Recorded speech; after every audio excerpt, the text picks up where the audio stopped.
Welcome to criminal psychology. Most people look at a crime and ask how. How did it happen? Who did it? But here we ask a different question. We ask, why? Why does a human being snap?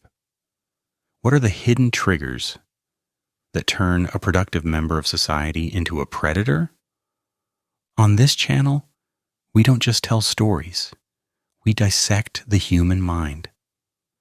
We analyze the behavior, the body language, and the terrifying logic behind the world's most infamous cases. You are about to hear the story of the most calculated family annihilation in American history. A case so disturbing. It proves that the devil doesn't always wear horns. Sometimes he wears a suit and a tie.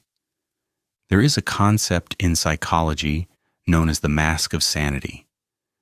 It refers to the ability of a psychopath to mimic normal human behavior.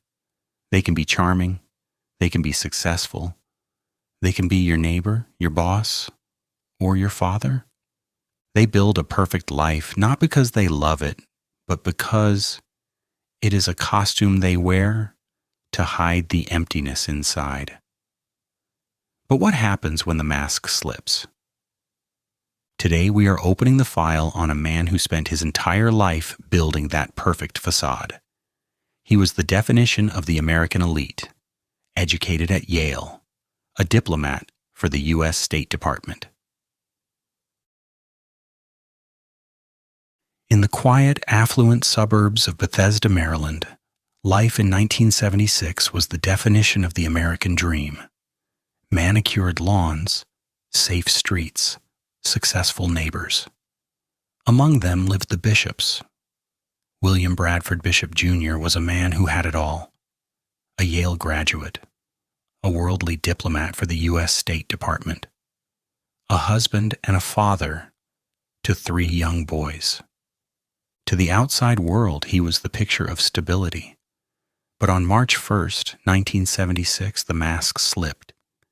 In a single evening, this highly educated, multilingual intelligence officer systematically annihilated his entire family. And then he vanished. Not just into the night, but into a ghost-like existence that has baffled the FBI for nearly 5 decades. To understand the horror, we must understand the man. Born in 1936, Bradford Bishop was accustomed to excellence. He was an only child, doted on and pushed to succeed. He attended Yale University, graduating in 1959. He wore his class ring with an almost obsessive pride, a symbol of his intellectual superiority. His career in the Foreign Service took him across the globe. He served in Addis Ababa, Ethiopia. He lived in Milan and Florence, Italy. He spoke 5 languages fluently: Italian, French, Spanish, and even Serbo-Croatian. He wasn't just a bureaucrat. He had training in intelligence operations. He knew how to blend in. He knew how to survive in foreign lands. But by 1976, the golden boy was rotting from the inside. Bishop was suffering from severe insomnia and depression. He was under psychiatric care, taking a medication called Serax. This drug, known medically as oxazepam, is a strong benzodiazepine used to treat severe anxiety, insomnia, and alcohol withdrawal. It was a chemical crutch for a man whose mind was rapidly disintegrating, but the rot went deeper than chemistry.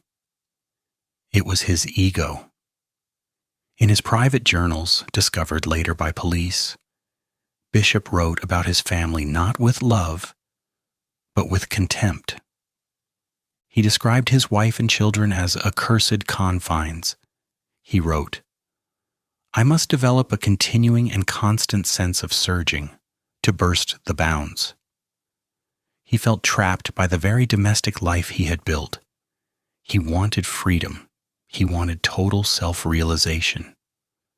And on March 1st, a trigger event set his plan in motion. That morning, At the State Department headquarters in Foggy Bottom, Bishop expected a promotion. He didn't get it.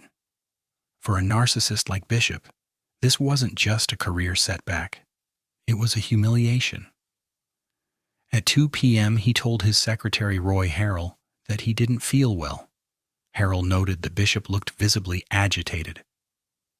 He left work, but he didn't go home to rest. Instead, he began a terrifying shopping trip. First, the bank, to withdraw several $100s. Then Montgomery Mall. At Sears, he didn't buy clothes. He bought a gas can and a heavy ball-peen hammer. This wasn't a tool for carpentry. It was a tool for impact. He filled the gas can at a Texaco station. Then he drove to Polk Hardware in Potomac for a shovel and a pitchfork. The timeline is chilling. He hadn't killed anyone yet, but he was already buying the tools to bury them. This was not a crime of passion. It was a cold, calculated liquidation. He arrived at 81030 Lilystone Drive around 7:30 p.m. The house was quiet.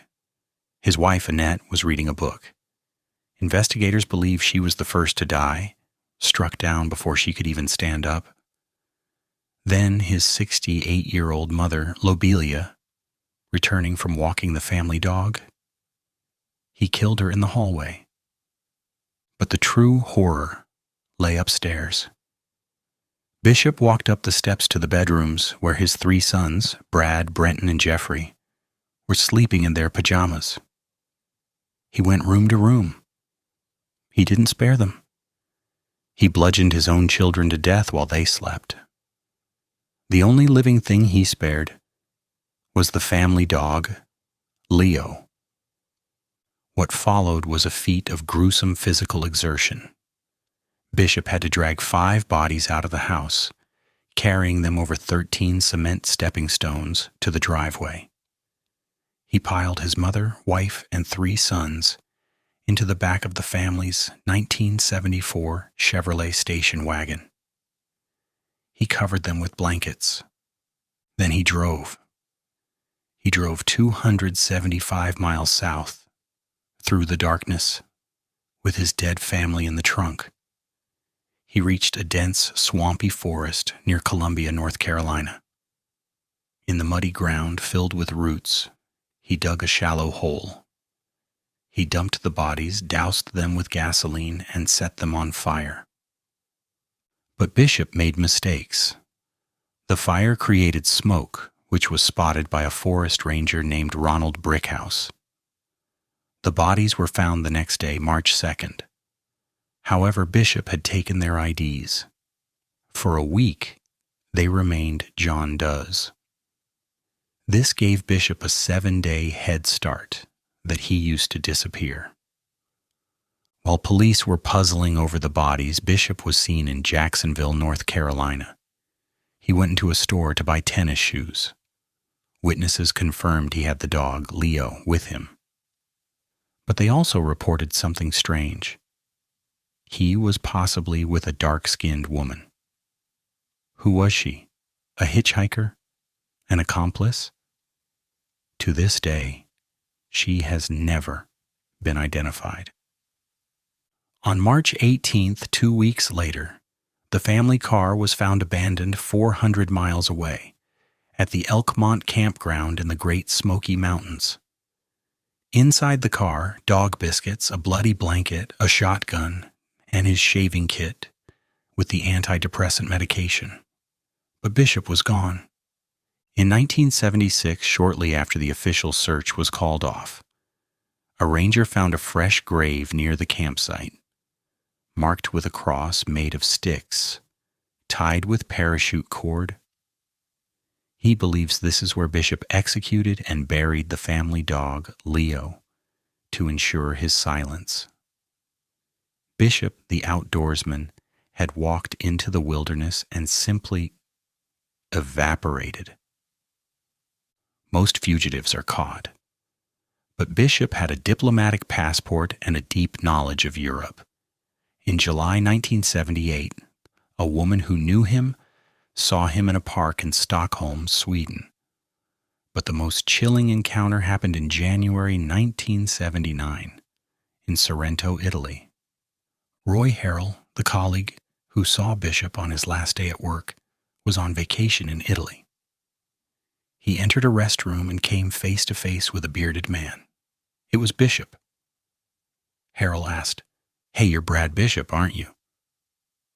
The man's eyes widened in panic. He replied in a perfect American accent, "Oh no," and ran out the door. In 2014, the FBI added him to the 10 most wanted list.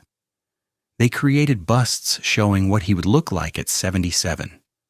Today, if he is alive, he would be in his late 80s. Did he start a new family in Europe? Did he die in those mountains? Or is the monster who erased his family still living a quiet life somewhere, hiding behind the mask of a charming old man?